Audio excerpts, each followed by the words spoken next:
Reda, Abdouche, c'est mon bien sûr. frangin. Reda Abdouche, Abdouche. c'est mon frangin. Bien sûr, Abdouche. Ah ouais? Eh oui, oui. Ancien. Oui, oui. Sérieux? Oui, oui. Moi, j'ai perdu la vue, j'étais junior et j'avais participé à une Coupe d'Algérie en 76 jusqu'au quart de finale. Mes étiez copains attaquant. l'ont eu, et ils ont gagné en finale contre le Shabab. Et, En si c'est pas, 76. si cela n'est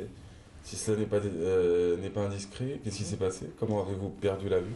C'est vrai que c'est une question bon qui Non, pourrait. c'est une véite bilatérale qui est une maladie courante en Algérie. Elle est orpheline en Occident.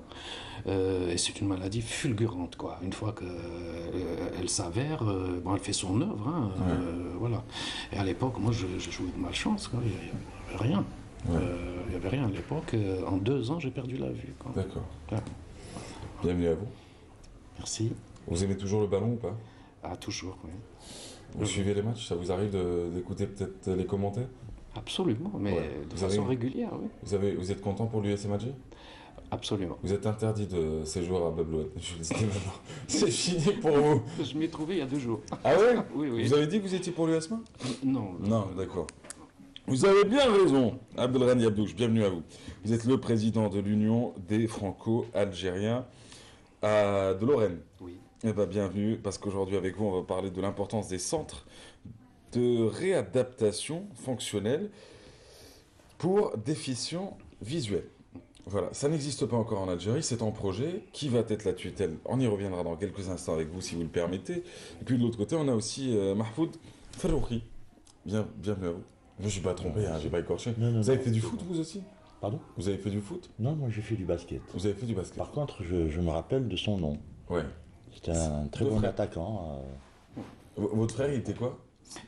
Il a joué à tous les postes, en défense et en milieu de terrain. Et vous préfériez l'attaque à l'époque? Non, mais cette famille, on était toujours en défense. Bon, il se trouve qu'à l'époque, on avait déjà une méthode sur le terrain, celle d'aller de l'avant. C'est-à-dire que, voilà, c'est exactement le jeu d'aujourd'hui, avec d'autres appellations. Avec plus de milliards aussi. Occuper les couloirs, tout ça. Oui, aujourd'hui. Ouais, aujourd'hui. Pas à l'époque.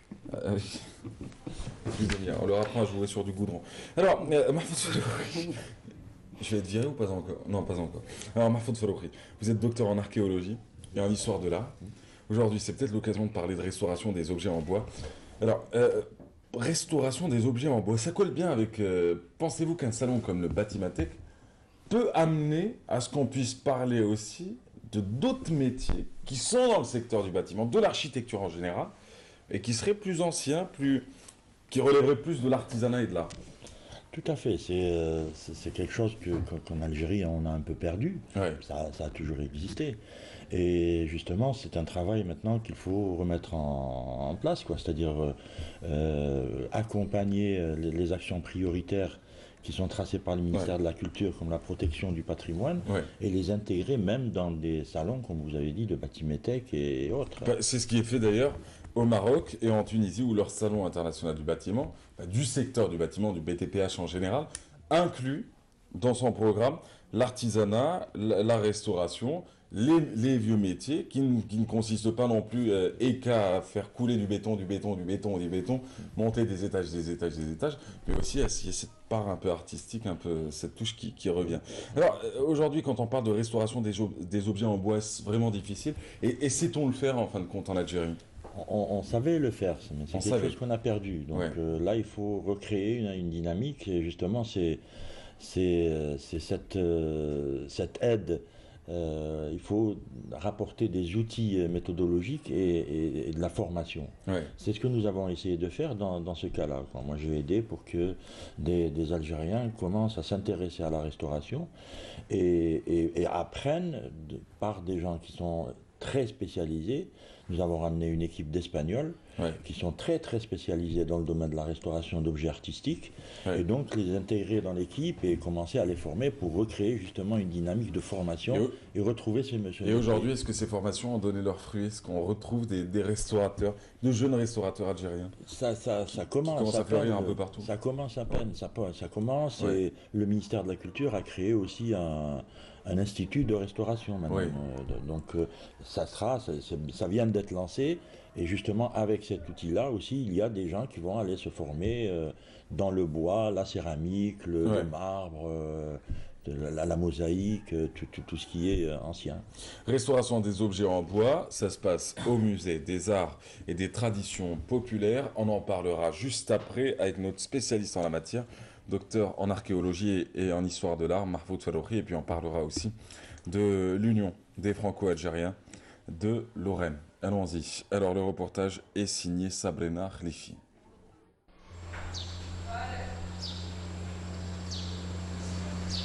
En visitant le musée des arts et des traditions populaires situé dans la Basse-Kasbah, vous découvrirez une panoplie d'objets anciens datant de la période ottomane. Le palais de Khdaouj Lamia renferme une collection de 131 objets, dont 23 objets ont été mis aux mains de 2 Espagnols experts en restauration d'objets en bois, des coffres berbères et algérois et des étagères. L'opération de restauration consiste à 8 points, ou 8 étapes. Le premier point, analyse visuelle. La deuxième, la pré-consolidalisation. Le troisième, nettoyage et assainissement. Le quatrième point, une protection de la couche pectorale, parce que la plupart des coffres algérois sont peints. Désinfestation, la consolidation des bois et la réintégration des parties manquantes. Et la protection finale pour la conservation définitive. Les 2 experts procèdent avec des techniques anciennes. Tout se fait manuellement et minutieusement afin de garder l'identité de chaque objet. Le personnel du musée bénéficie d'une formation de la part des Espagnols. Une opération qui se poursuivra dans d'autres musées algérois, notamment le musée du Bardo et celui des Antiquités. Voilà, alors c'était Sabrina Khlifi qui s'est déplacée au musée des arts et des traditions populaires. Alors vous avez réfléchi sur vous avez fait partie de l'équipe de réflexion sur ce fameux projet qui a été initié. Alors qui dit restauration dit forcément formation. Est-ce que ça continue en fin de compte? Qui donne ces formations? C'est les formateurs espagnols qui sont venus dans le cadre de ce projet, ou est-ce aussi des Algériens qu'on a retrouvés qui sont spécialistes dans la restauration, le marbre, le bois et autres? Il y a très peu malheureusement, ce métier de restaurateur est perdu, comme je vous l'avais dit auparavant. On trouve très peu de gens qui sont à même de restaurer convenablement les objets artistiques. Ouais. Mais cette formation, elle a été, cette fois-ci, c'est dans le cadre de ce projet. Les Espagnols étaient obligatoirement formateurs, c'est-à-dire qu'on leur demandait de faire 2 ou 3 jours de formation en même temps que la restauration pour initier les restaurateurs des musées et l'équipe algérienne, 2 ou 3 archéologues algériens, des jeunes, qui ont commencé à travailler avec eux et à s'initier à la restauration. Oui. Alors, le patrimoine est-il menacé chez nous, en Algérie? Notre patrimoine est-il menacé? Pour dire plus juste. Oui, il est menacé. Patrimoine ancien. Il est menacé. Il est menacé par les constructions, il est menacé par le développement du pays. Mais il faut justement concilier les deux. Il faut arriver à concilier les deux. Et je pense qu'avec toutes les institutions qui ont été créées et qui sont en train de se mettre en place par le ministère de la Culture, comme l'Office de gestion des secteurs sauvegardés, l'Office de gestion d'exploitation des biens culturels, toutes ces entités-là vont, je pense, au fur et à mesure, prendre de plus en plus en charge le patrimoine. C'est urgence aujourd'hui? Il y a urgence dans certains cas, oui. Il y a urgence surtout dans les travaux, moi je pense surtout dans les travaux routiers. Oui.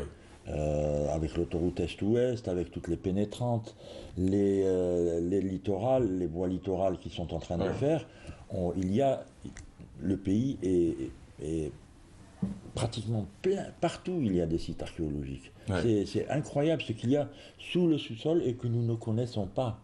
C'est comme l'histoire du métro d'Alger en fin de compte. Oui. Ouais, la fameuse station, en plein centre, on a retrouvé des vestiges. Tout à fait. Maintenant, il va y avoir une fouille qui va être lancée pour récupérer toutes les informations qui sont sous le sol. Mais bon, il y a aussi, d'un autre côté, un intérêt grandissant, on le sent, pour le patrimoine culturel en Algérie. On le sent un peu partout. Vous allez dans des villes, à Tlemcen, à Msila, à Oran, les gens parlent de ça, les autorités commencent à prendre conscience du patrimoine, et ça, c'est quelque chose de très important, et ça va protéger le patrimoine. En tout cas, on y reviendra. C'est le mois du patrimoine, et c'est l'occasion surtout de parler du patrimoine, de sa sauvegarde, de sa restauration, mais également de sa sauvegarde, comme dit il y a quelques instants. Alors, c'est peut-être l'occasion de faire l'escale, sans transition aucune, en Lorraine, avec cette fameuse union des Franco-Algériens. Abdelrani Abdouche, peut-être en quelques mots, cette fameuse union, elle a quoi comme objectif? Elle existe depuis quand?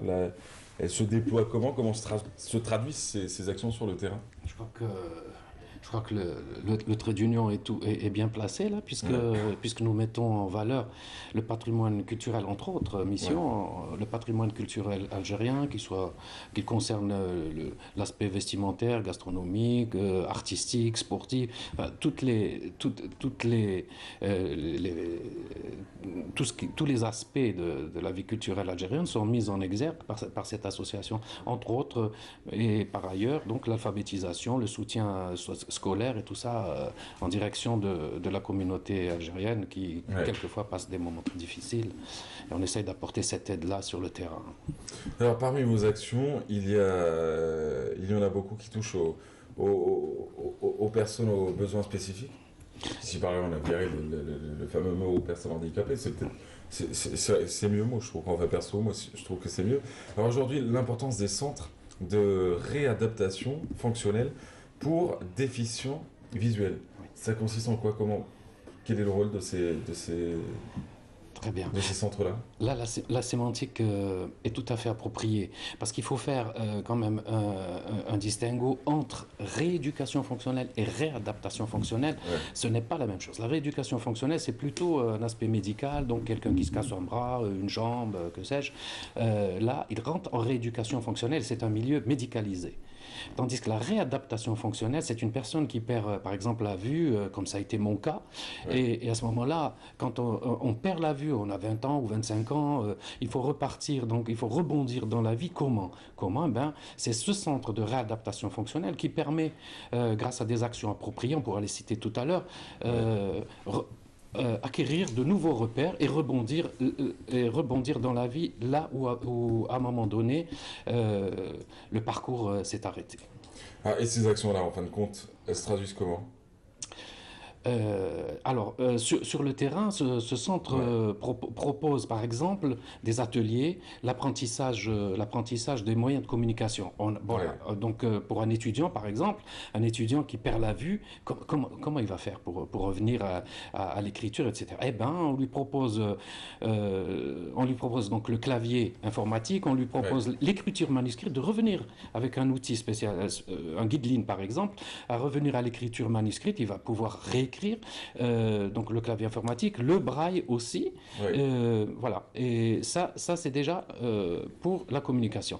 Ensuite, les déplacements, parce qu'il ne s'agit pas non plus, les déplacements, il y a des instructeurs en locomotion qui nous apprennent à nous déplacer avec des techniques de canne qui sont nombreuses, mais aussi faut-il les maîtriser, les techniques de canne. Ensuite, il y a les repères dans la vie quotidienne, comment, je sais pas, pour une femme, pour un homme, repasser un pantalon, coudre un bouton, il y a des moyens aussi appropriés. C'est-à-dire rebondir absolument dans la vie, là où le parcours s'était arrêté, avec de nouveaux repères. Tout ça, ça nécessite donc une structure et du personnel formé. Et cette structure-là existe-t-elle en Algérie?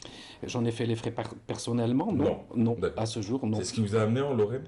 Entre autres, oui, parce que j'ai fait ma réadaptation fonctionnelle durant 6 mois, et j'avoue que c'était une renaissance. Oui. Alors, y a-t-il un projet de réalisation d'une telle structure chez nous? Oui, ce projet, depuis 2009, nous le portons à bout de bras. Ah, c'est comme les histoires de gériatrie, ce qui va avec, quoi. J'espère que ce n'est pas une arlésienne.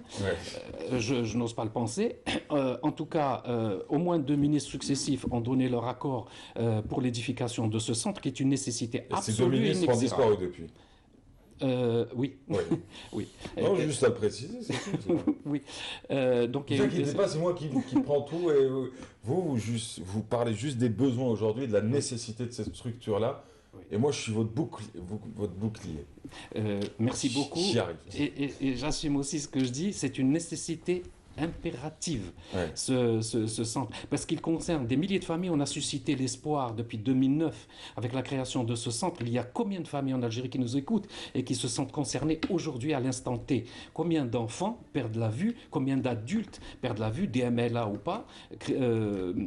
Autre chose, bon, beaucoup de pathologies qui peuvent survenir comme ça en cours de vie. Qu'est-ce qu'on fait après? Si on n'a pas ce genre de structure en Algérie, eh bien, on ne fait rien parce qu'il n'y a pas de centre d'accueil.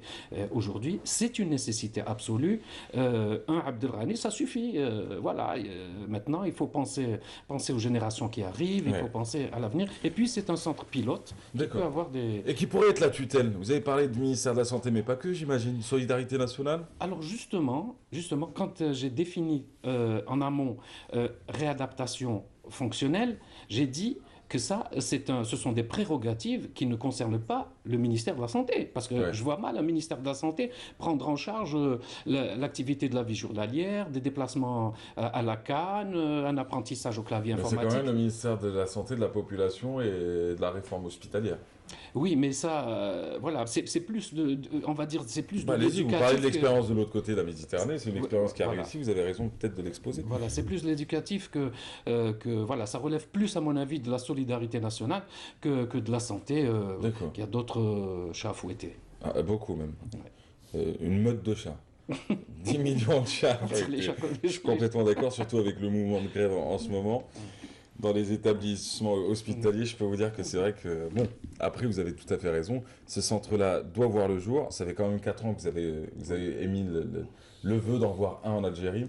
Et faudrait-il beaucoup de moyens pour en réaliser un, pour en construire un? Écoutez, pas du tout. Non. Pas du tout. Quand je sais... Personnel peut-être formé, adapté? Voilà, le personnel. Mais tout ça, nous avons les partenaires. Nous avons un réseau en France de partenaires qui sont des amis de l'Algérie, qui sont déjà venus. Ils ont participé à des forums, à des colloques, à des journées de formation et d'information. Ces gens-là sont prêts à revenir et à mettre le bleu de chauffe pour accompagner ce projet. Il s'agit simplement d'élever une structure. Il y a un terrain approprié, il a été ciblé. 1600 mètres carrés, un terrain attenant à l'école de l'Achour. Et ça serait l'idéal, ce serait vraiment un emplacement idéal.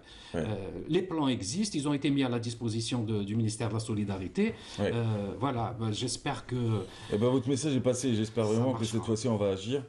Et comment on devra agir sur le dossier de la gériatrie. Vous avez une canne particulière, je vous laisse la préparer, et puis par la même occasion, je reviens à vous. Mahfoud Faroukhi, on a moins de 2 minutes, juste pour dire, vous travaillez sur quoi actuellement? Quel est le projet sur lequel vous êtes, vous qui êtes docteur en archéologie et en histoire de l'art? Moi, je travaille sur écrire, j'écris. Ouais. Donc, je viens de finir un livre sur Juba II, et j'ai commencé Massinissa. D'accord. J'avais déjà écrit un livre sur les rois numides, et là, je continue à écrire. Fin de carrière, on essaye de... Fin de carrière, vous pensez qu'on peut prendre sa retraite quand on est archéologue, quand on est spécialiste en histoire de l'art? Non, mais écrire, ça fait partie de la suite, quoi. C'est maintenant qu'on a acquis une petite expérience d'une quarantaine d'années, on peut commencer... Oh, j'aime bien. Ça, c'est la modestie. À écrire. Petite expérience de 40 ans. À écrire et à donner, à former, à donner tout ce qu'on... Votre métier, vous le percevez plus comme la vie d'Indiana Jones sur le terrain, sac à dos et grosse godasse à sillonner, avec la pioche à sillonner un peu les endroits quelque peu atypiques, ou plus dans un bureau à recevoir des échantillons qui ont été découverts par écrit. L'archéologue, c'est le terrain. Et bon, Indiana Jones, je le pensais dans les années 70, quand j'étais étudiant en archéologie en Grèce, où on prenait le sac à dos et on cherchait les sites en suivant les indications de Pausanias, il avait indiqué qu'à tel endroit il y avait un temple, etc. On le faisait un peu, mais ça a totalement évolué. Ce n'est plus, en tout cas, merci d'avoir été avec nous, Mahfoud Farroukhi. Rappelons que vous êtes docteur en archéologie et en histoire de l'art. Vous avez parlé aujourd'hui de la restauration des objets en bois, mais pas que le bois, il y a le marbre, il y a aussi beaucoup de matériaux. Merci beaucoup à Abdelghani Abdouche. Votre canne, elle a quoi de particulier? Juste très rapidement, allez-y. Très rapidement, ça va vous faire un festival de Cannes, donc c'est le dernier Oh, mondial. elle était facile, ça. Ouais, elle était facile. Elle était bien. Mais elle était bien. Donc voilà, c'est la nouvelle canne qui n'est même pas encore commercialisée en France. C'est vous dire comment le progrès évolue. Et donc c'est une canne qui est avec un ressort qui est doté d'un ressort au niveau de l'embout là, Ouais. et avec un embout tournant. Donc ça c'est un roulement. Ouais. Et le Hop. fait est que Vas-y, montez comme ça. voilà. Et ensuite? Voilà, ensuite, Très rapidement, c'est voilà. bientôt fini. Bon, ça permet d'éviter les chocs des retours de la canne sur l'abdomen parce qu'il faut la tenir au milieu du corps quand on se déplace. Merci beaucoup. Merci à tous.